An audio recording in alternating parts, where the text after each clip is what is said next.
Hello guys, good morning and welcome back to my channel. So guys, आज की current affairs में मैं आपके साथ कुछ डिटेल शेयर करना चाह रही हूँ, तो वो मैं आगे आपको बताऊंगी। और थॉट ऑफ द डे में मैं कहना चाहूँगी, do what you like to do. जो आपको करने में अच्छा लगता है आप उसको आपको करें, अपने अंदर आप पैशन बनाएं जिसके लिए आप डेडिकेटेड हों, अपने अंदर हॉबीज़ डेवलप करें जो आपको अच्छा लगता हो। एटलीस्ट बचपन से ही, जब अगर कोई छोटा बच्चा देख रहा है तो अपनी हॉबी पे वर्क करो।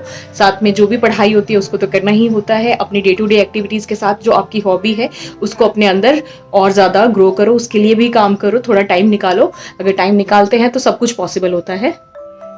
सो गाइज, मैंने आपको कल बताया था कि किस तरीके से जो हमारे आईपीओज निकलने थे उसके लिए कैसे कैसे लोग मतलब स्ट्रैटेजी कैसे रन की जाती है। तो ओयो के जो आईपीओ थे उसको रिजेक्ट किया सेबी ने। और इसी तरीके से आपने शार्क टैंक नाम का एक जो आता है सीरियल, तो क्या एक मतलब ऑनलाइन आप ओटीटी प्लेटफॉर्म्स में इसको देख सकते हैं, और सोनी टीवी पे भी आता है शायद ये। तो वहाँ पे भी लोग फंड रेजिंग के लिए ही आते हैं, अपने फर्स्ट स्टेप के लिए, जहाँ पे उनको फंडिंग चाहिए होती है उसके लिए वो आते हैं, अपने शेयर उनको बेचते हैं। तो ये सारा मार्केट इस तरीके से रन करता है। आई होप आपको कुछ समझ आया होगा इसमें।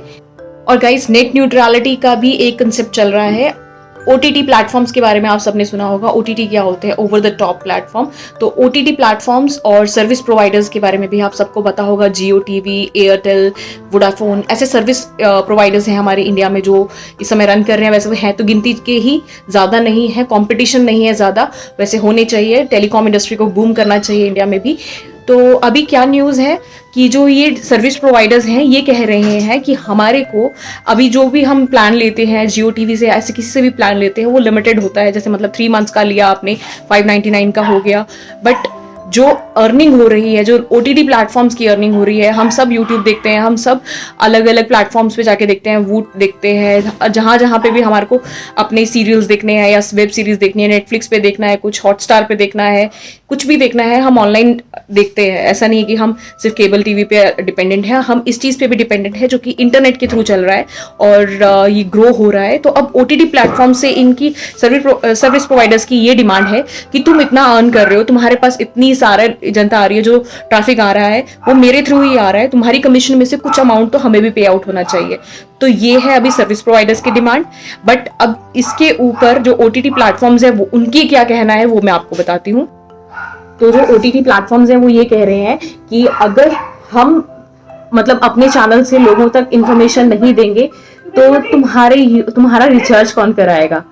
अब बात दोनों की सही है। अगर ओटीटी प्लेटफॉर्म्स को नेटवर्क नहीं, मतलब ऑनलाइन नेटवर्क जो सर्विस प्रोवाइडर्स हैं ये नेट नहीं देंगे लोगों को, तो वो उसको नहीं देख सकते। और अगर वो कुछ भी ड्रामाज वगैरह जो भी ऑनलाइन पब्लिश हो रहा है वो ना दिखाएं तो उनको कौन देखेगा। तो इस तरीके की कन्वर्सेशन चल रही है। और जो ओटीटी प्लेटफॉर्म्स है वो ये भी कह रहे हैं कि आपके पास भी तो जियो टीवी है, जियो सिनेमा है, जो आप अपने सर्विस से दे रहे हैं। एयरटेल वाले भी तो पिंक म्यूजिक के थ्रू अपना डेटा पब्लिश करते हैं। बट कंपटीशन तो मार्केट में होना ही चाहिए। तो इसी चीज के लिए नेट न्यूट्रलिटी प्रिंसिपल होना चाहिए। ऐसा ना हो कि सिर्फ एक ही डोमेन पे सब दिखाया जाए।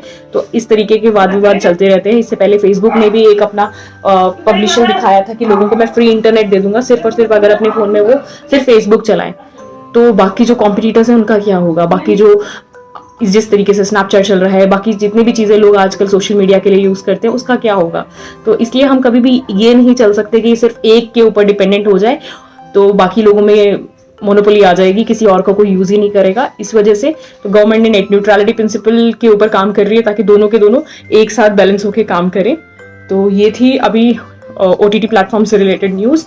और एक और जो अभी करंट अपडेट चल रहा है वो ये है कि आप सबको पता होगा कि वर्ल्ड हैप्पीनेस रिपोर्ट आई थी 20 मार्च को।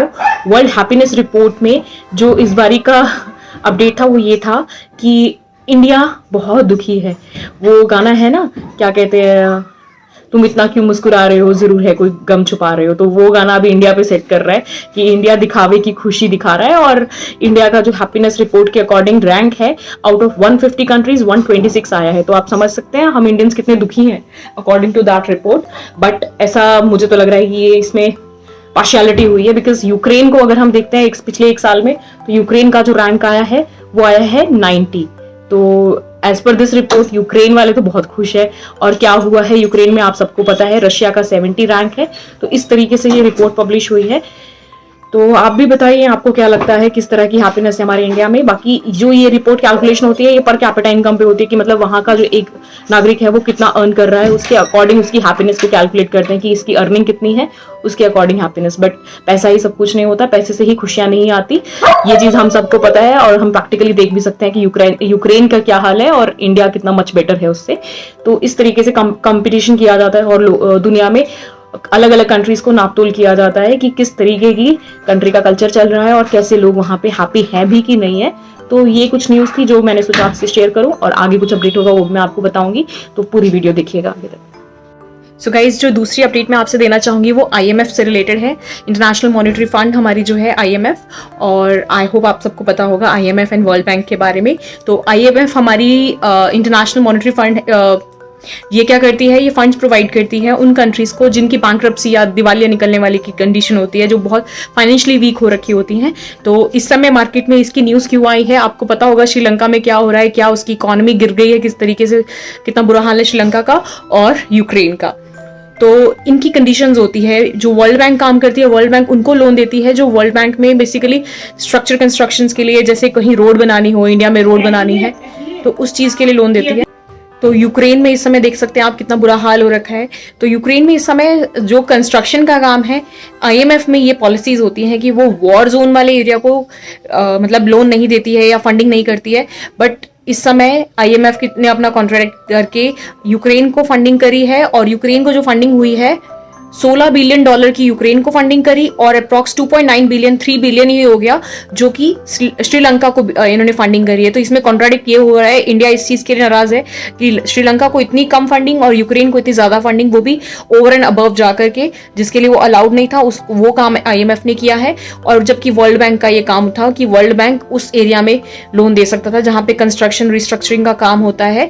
तो ऐसा कुछ अभी देश में चल रहा है जहां IMF की तरफ से फंडिंग हो गई है फाइनली श्रीलंका के लिए। और श्रीलंका के बारे में कुछ बताना चाहूंगी आपको। श्रीलंका अभी रिसेंटली आप सबको पता है कि वहां की इकोनॉमी कितनी ज्यादा डूब गई, कैसे हम्बन टोटा चाइना ने अंडर कवर कर लिया है अपने पास। तो ऐसा क्यों हुआ, क्यों इतनी इकोनॉमी हिट हुई? इससे पहले मैंने आपके साथ शेयर किया था ना कि इकोनॉमी पे कैसे इंपैक्ट पड़ता है जब हमारी कंट्री में टूरिस्ट आते हैं, हम कहीं घूमने फिरने जाते हैं, हम वहाँ खर्चा करते हैं, तो उससे उस कंट्री की इकोनॉमी ग्रो हो रही होती है।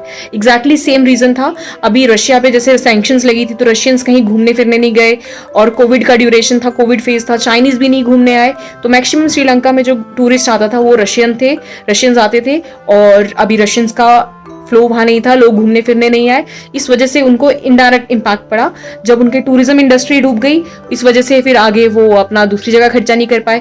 अब उनके वहां होती है कल्टीवेशन, इंडिया के एकदम बॉटम में आप देखेंगे तो कन्याकुमारी से नीचे ही श्रीलंका है। अगर हम उसको ज्योग्राफिकल लोकेशन उसकी देखें तो वो इंडिया से नीचे है, बॉटम में, साउथ में।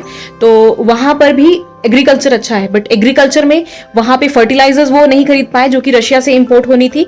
तो फर्टिलाइजर नहीं आए तो कल्टीवेशन अच्छी नहीं हुई, और कल्टीवेशन अच्छी नहीं हुई तो इसलिए उनकी प्रोडक्शन सही नहीं रही। तो प्रोडक्शन नहीं हुई तो फिर फाइनल आउटपुट रिजल्ट भी नहीं वो बेच पाए मार्केट में, उतना अच्छा आउटपुट नहीं आया, और उनकी इकोनॉमी काफी ज्यादा डाउन हो गई। तो इसी वजह से उनको फर्टिलाइजर्स, मतलब अब किसानों के लिए ऑर्गेनिक फार्मिंग भी एक तरीके से एक इंपॉर्टेंट चीज है। अगर ऑर्गेनिक फार्मिंग का हमें नहीं पता होगा तो ऐसी सिचुएशंस में कहीं ना कहीं देश को डंप लग सकता है और काफी नुकसान हो सकता है। जैसे कि अभी हम श्रीलंका की प्रेजेंट कंडीशन देख सकते हैं। सिर्फ एक चीज से इंपैक्ट नहीं होता गाइस, अगर हमारे को अपने नेशन को ग्रो करना है हमें हर जगह स्ट्रांग बनने की जरूरत है, और ऑर्गेनिक फार्मिंग को प्रमोट करना भी एक अच्छी चीज है। तो ये कुछ अपडेट थी जो IMF से रिलेटेड थी। इसके साथ ही मैं एक और ऐड करना चाहूंगी। आपको पता है इंडिया में जो सिक्किम है उसको जो ऑर्गेनिक फार्मिंग के लिए फर्स्ट स्टेट ऐसी थी जो पूरा ऑर्गेनिक फार्मिंग से कल्टीवेशन करती है, कुछ भी वो लोग एक्स्ट्रा नहीं यूज करते थे फर्टिलाइजर्स के लिए। तो सिक्किम इस तरीके से इंडिया का एक ऑर्गेनिक स्टेट बन गया था। और इंडिया में, हमारे हिमाचल में तो ऑर्गेनिक फार्मिंग होती ही है, सब नेचुरल खाद का इस्तेमाल करते हैं। और अगर आपको इस नेचुरल खाद के बारे में जानकारी लेनी है, आपको परचेज करना है, ऑनलाइन कई जगह अवेलेबल है, आप सर्च कर सकते हैं, अमेजॉन, मीशो, फ्लिपकार्ट, कहीं भी, तो ऑनलाइन ये चीज़ें मिल जाती हैं। अगर आप कोई किसान भाई मेरे को देखता है, मेरे चैनल को देखता है, तो ये इन्फॉर्मेशन आप तक भी पहुंच जानी चाहिए। वैसे तो हम लोकली अपने लायक तो जो भी पशु रखता है अपने घर में वो अपने लिए खाद बना लेते हैं, बट इससे भी ऐसा इश्यू क्रिएट होता है गाइस कि हम सोचते हैं इसका क्या, इससे कोई इतना इम्पैक्ट नहीं पड़ रहा है, बट इन चीज़ों से भी इम्पैक्ट पड़ता है। जितना हो सके हमें ऑर्गेनिक फार्मिंग भी करनी चाहिए, ताकि हमारा जो है इनडायरेक्टली हमारी इकॉनमी हमेशा ग्रो करती रहे और कभी हमारे को ये सिचुएशन ना आए। और हमारा इंडिया हमेशा से सोने की चिड़िया बनता रहा है, तो आगे भी वो सोने की चिड़िया बने और हम अपने नेशन को कुछ भी अपना एफर्ट करके ग्रो कर पाएं और अच्छे से अपनी ज़िंदगी जिएं। सो गाइज, अगर आपको वीडियो अच्छी लगी, ये सब अच्छा लगा, तो लाइक भी कर दें साथ साथ, और मैं आगे भी जो भी आज करेंगे वो अपडेट दूंगी आपको साथ साथ। सो गाइज, आज के ब्लॉग को मैं यहीं खत्म करती हूँ, और अगर आपको मेरी वीडियो अच्छी लगी तो वीडियो को लाइक, शेयर एंड सब्सक्राइब करना, और मैं आपको मिलूंगी अपने नेक्स्ट ब्लॉग में। तो इस ब्लॉग को आप लाइक कीजिए, शेयर कीजिए एंड चैनल को सब्सक्राइब कीजिए अगर आपको वीडियो अच्छी